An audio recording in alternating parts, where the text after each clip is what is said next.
बस अभी अभी तो नौकरी मिला था उसे। ये आपने क्या किया प्रभु, ये आपने क्या किया।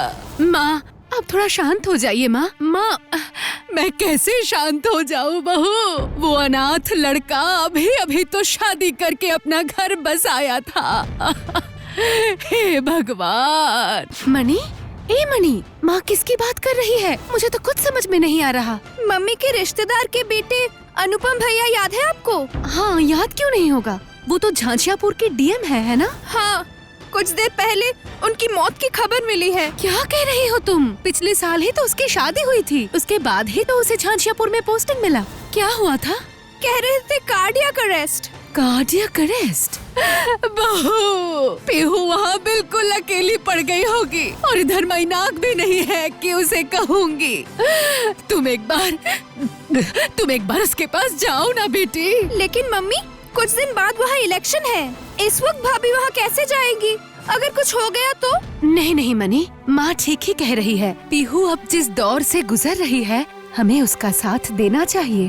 अब माँ आप चिंता मत कीजिए माँ, मैं अभी निकल रही हूँ, कुछ ही घंटों में वहाँ पहुँच भी जाऊंगी। देखिए जाना है इसीलिए तो अलाउ नहीं कर सकता मैडम। इलेक्शन ना होने तक बाहर का कोई भी अंदर नहीं जा सकता है। अजीब बात है, आपने तो मेरा आईडी प्रूफ देखा ना, तो फिर प्रॉब्लम क्या है? अरे आईडी प्रूफ में ही तो प्रॉब्लम है मैडम। मैं साफ देख सकता हूँ कि आप इस एरिया के वोटर नहीं हैं। तो फिर किस एक्सक्यूज में मैं आपको अंदर घुसने दूं, बताइए। अरे चयन, क्या बात है, इतना चिल्ला मिला क्यों हो रहा है? ये क्या मालिनी भाभी, आप यहाँ पर? अब असल में मैं मेरे देवर के घर जा रही थी, लेकिन आप यहाँ? अरे सुबह मैंने आपको बताया था ना कि राज्य में बहुत बड़ी प्रॉब्लम हुई है, उसी के सिलसिले में यहाँ पर आया हूँ। इस इलाके के जो डीएम है मिस्टर अनुपम गुह, वो मर चुके हैं और 2 दिन के अंदर ही यहाँ इलेक्शन है, इसलिए बिना किसी इमरजेंसी के किसी भी बाहर का यहाँ घुसना मना है। लेकिन मुझे तो वहाँ जाना ही पड़ेगा राजेश भैया, क्योंकि वो अनुपम मेरा मौसेरा देवर है और इस वक्त उसकी पत्नी मतलब पीहू के साथ मेरा रहना जरूरी है। ये क्या? ओह माय गॉड, तब तो आपको जाना ही पड़ेगा। अच्छा ठीक है, चलिए मैं आपको ले चलता हूँ, आपकी गाड़ी कोई और लेकर आ जाएगा।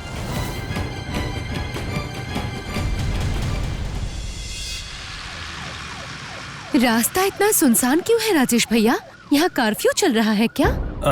नहीं, टेक्निकली नहीं, लेकिन अगर देखा जाए तो एक तरह का कर्फ्यू ही बोल सकती हैं।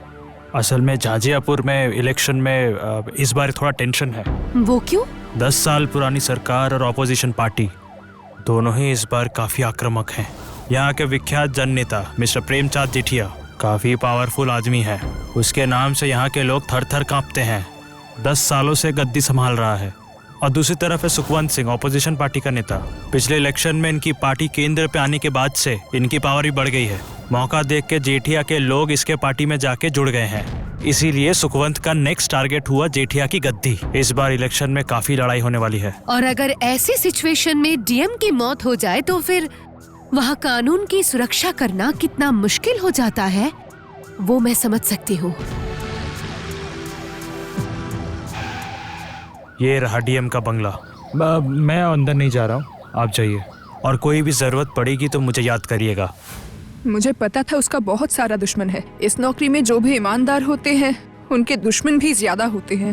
अगर ये कोई दुश्मन का भी काम होता तो भी शायद खुद को समझा लेती या फिर उस दुश्मन को सजा देकर अपने कलीजे को ठंडक दे पाती, मगर पोस्टमार्टम रिपोर्ट ने तो मुझे उस चीज का मौका भी नहीं दिया। क्यों? पोस्टमार्टम रिपोर्ट में क्या आया है? पोस्टमार्टम रिपोर्ट में मैसिव कार्डियक अरेस्ट आया है, मगर वो कितना हेल्थ कॉन्शियस आदमी था वो तो आप सबको पता है ना दीदी। हर 3 महीने में एक बार अपना रूटीन चेकअप करवाता था। उसका हार्ट, किडनी, लिवर में कोई प्रॉब्लम नहीं था और रहेगी भी क्यों। खाने पीने के विषय में भी बहुत कॉन्शियस था वो। और उसके अलावा जिस दिन ये घटना घटी उस दिन मैंने 2 गोलियों की आवाज सुनी थी। गोली की आवाज? लेकिन तब तुम कहाँ थी? मैं तब पास में ही एक मंदिर में पूजा देने गई थी।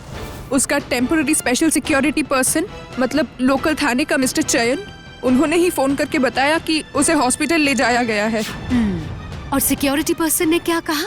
कोई गोली के निशान देखा गया था, खून या कुछ और? बिल्कुल नहीं, वो हर रोज सुबह बंगलों के पीछे टाइगर को लेकर जॉगिंग के लिए जाता था।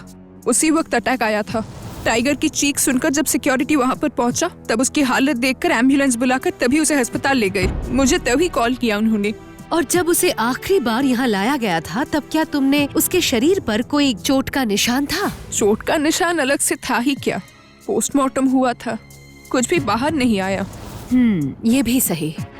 अच्छा पीहू, जिस डॉक्टर ने उसका पोस्टमार्टम किया था, क्या उसका नाम तुम मुझे बता सकती हो? मैं एक बार उनसे बात करना चाहती हूँ। हाँ दीदी, हमारे यहाँ एक ही लोकल हॉस्पिटल है, वही के डॉक्टर है, डॉक्टर अजीत पत्रनबिश। नहीं नहीं मैडम, गोलीबारी का तो कोई ट्रेस ही नहीं था। It's a typical case of congestive heart failure. तो फिर पोस्टमार्टम करने की जरूरत क्यों पड़ी डॉक्टर? पोस्टमार्टम तो ये असल में क्या इसका मतलब आप कुछ और शक कर रहे हैं? शक? किसका शक? नहीं नहीं, कोई शक नहीं है। हाँ याद आया, मैंने जब पहली बार डीएम सर को चेक किया था तब उनके पल्स नहीं थे, मतलब वो मर चुके थे। इसीलिए मुझे लगा कि यहाँ पे आने से पहले ही रास्ते में उनकी मौत हो गई थी, इसीलिए रूल्स के अनुसार पोस्टमार्टम करना पड़ा था। वाह, आप तो बहुत रूल अबाइंडिंग पर्सन है। वो तो होना ही पड़ेगा मैडम, प्रेमचंद जी के एरिया में रूल्स एंड रेगुलेशन काफी स्ट्रिक्ट हैं। क्या बात है डॉक्टर साहब, मेरे पीठ पीछे मेरी चुगली कर रहे थे क्या? अरे प्रेमचंद जी आप? हाँ, मैं इधर ही आ रहा था, सोचा कि आपके साथ थोड़ा मिलता चलूं, फिर अपना नाम सुना तो सोचा अंदर ही चला जाता हूँ। आइए आइए, ये हैं इस एरिया के जननेता प्रेमचंद जेठिया, और ये हैं हमारे डीएम सर की भाभी मिसेस मालिनी सेन। नमस्ते नमस्ते। आप तो शायद उस स्पेशल फोर्स के राजेश सर की भाभी हैं, है ना? वाह, आपका नेटवर्क तो बहुत स्ट्रॉन्ग है। मेरे एरिया के हर खबर मैं अपनी हाथ में रखता हूँ। शांति बनाए रखने के लिए इतना तो करना ही पड़ता है ना मैडम? हाँ, ये तो सही कहा आपने। तो फिर आज मैं चलती हूँ। ध्यान से जाइएगा, वक्त कुछ ठीक नहीं चल रहा है, और डीएम साहब की वाइफ को अगर कुछ चाहिए हो तो मुझे एक बार खबर कर दीजिएगा। पीहू, मैं घर के पिछले हिस्से की तरफ थोड़ा टहल कर आती हूँ। हाँ जाइए ना दीदी, आपका देवर भी हर रोज वही जॉगिंग करता था, और हो सके तो टाइगर को भी वॉक करा लाइए। ठीक है, कम ऑन टाइगर।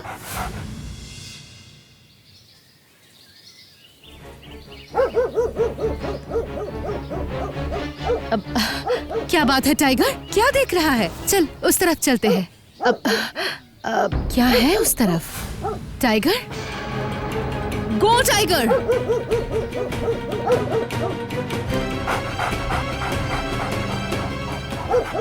क्या बात है, क्या है यहाँ पर? देखो तो जरा। अब गोली।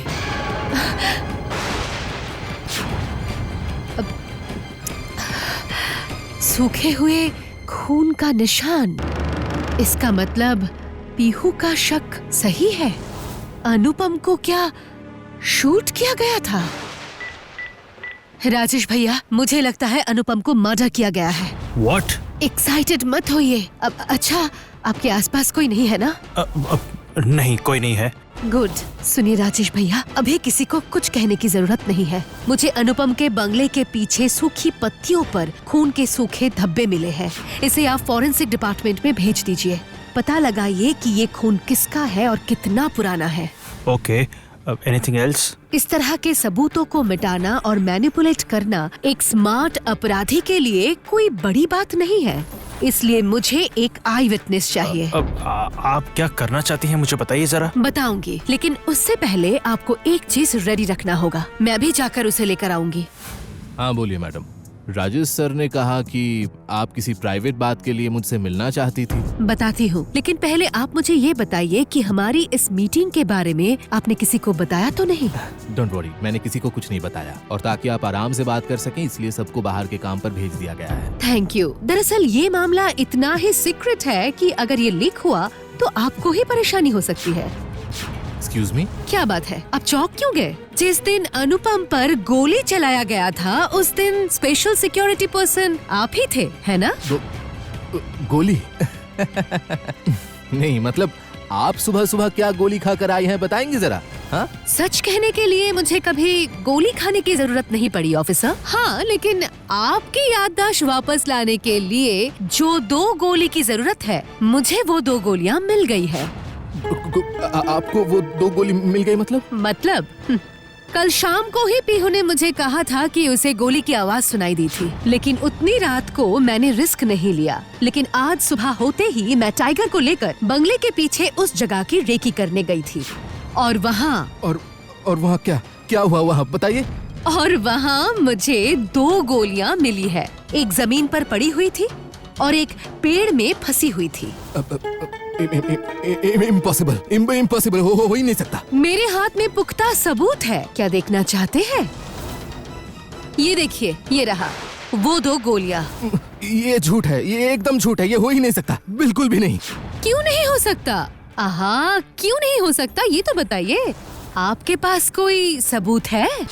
ये हो ही नहीं सकता क्योंकि उस दिन एक गोली डीएम साहब के सीने में लगी थी और वो दिल को चीरकर वहीं अटक। आप चाहे तो आप भी मेरे साथ जॉग कर सकते हैं। I don't have any issue. No साहब, मैं ठीक हूँ। As you say. Come on, Tiger.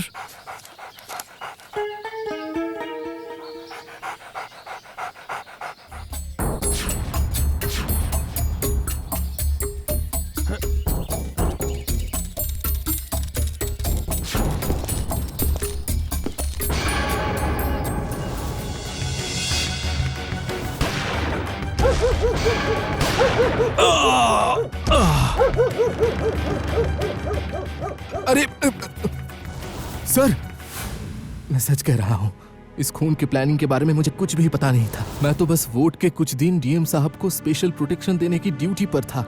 वाह, एक्सीलेंट। आपको प्लानिंग के बारे में जानकारी नहीं थी, इसलिए आपकी गलतियाँ माफी के काबिल नहीं हो जाता। ये सब बातें कहते हुए आपको बिल्कुल भी शर्म नहीं आ रही? आता है मैडम, बहुत शर्म आता है, लेकिन उससे भी ज्यादा डर लगता है। आप डीएम सर को ही देख लीजिए। इस सिस्टम में नीडर होने और बेवकूफ होने में कोई फर्क नहीं है। अपने अन्याय को जस्टिफाई करने की कोशिश मत कीजिए। जस्टिफाई करने की कोशिश नहीं कर रहा हूँ मैडम, मैं सिर्फ जिंदा रहने की कोशिश कर रहा हूँ। सिस्टम के बाहर निकलोगे तो बाहर फेंक दिए जाओगे। मेरे हाथ में कुछ नहीं था मैडम, फिर भी मैं उसे जल्दी हॉस्पिटल ले जाना चाहता था, लेकिन रास्ते में ही सब खत्म हो गया। तो फिर आपने कत्ल की बात क्यों छिपाई? क्योंकि डीएम साहब पर हमला होने से मैं घबरा गया और मैंने किसी को फोन किया।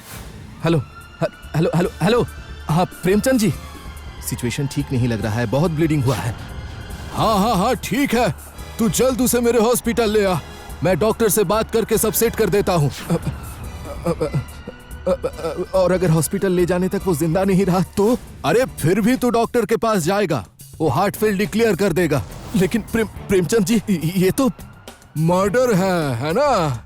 अरे बिल्कुल है, और मैं वादा करता हूँ कि इस मर्डरर को मैं जरूर सजा दिलवाऊंगा, लेकिन अभी नहीं, अभी सही समय नहीं है। लेकिन सर, अरे लेकिन वैकिन कुछ नहीं, मेरी बात ध्यान से सुन। सामने ही इलेक्शन है, अभी अगर सबको पता चला कि एरिया में डीएम ही सिक्योर नहीं है तो क्या होगा फिर? कोई हम लोगों को वोट नहीं देगा, और फिर सुखवंत के लोग तो है ही ना मारने के लिए।